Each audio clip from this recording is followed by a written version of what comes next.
Z Ewangelii według świętego Łukasza. Żąda znaku, ale żaden znak nie będzie mu dany oprócz znaku Jonasza.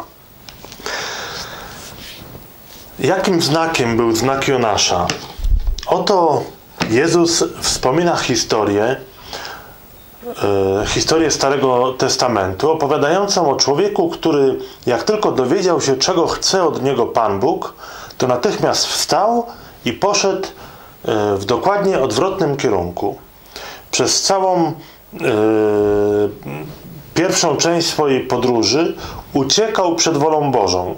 Robił wszystko, żeby nie zrealizować planu, który Bóg dla niego miał. Jonasz to ktoś, kto w pierwszej chwili odmawia Bogu, kto w pierwszej chwili mówi Bogu nie. Jonasz to ktoś, kto nie jest posłuszny, kto nie chce być prorokiem, kto boi się realizować wolę Boga, bo uważa, że Jego wola jest ważniejsza i lepsza.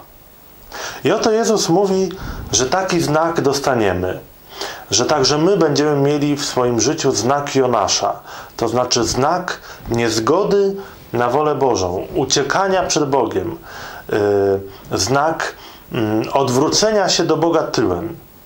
Czy ten znak coś Ci kiedykolwiek dał? Czy kiedy zauważyłeś, jak bardzo nie zgadzasz się na wolę Bożą? Czy gdy zauważyłaś, że boisz się Boga, że boisz się Jego woli w swoim życiu, to sprowokowało to w Tobie jakieś nawrócenie, jakiś powrót do Mesjasza? Tak było w przypadku Jonasza.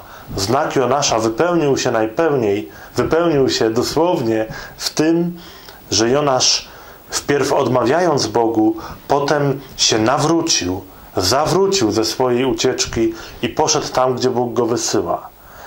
Czy to nie piękny znak? Czy nie pięknego znaku nam dzisiaj Bóg udziela, skoro daje nam przed oczy Jonasza?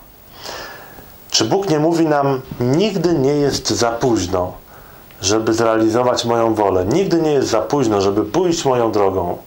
Wybierz moją drogę, nawet jeśli całe dotychczasowe życie spędziłeś na uciekaniu przede mną.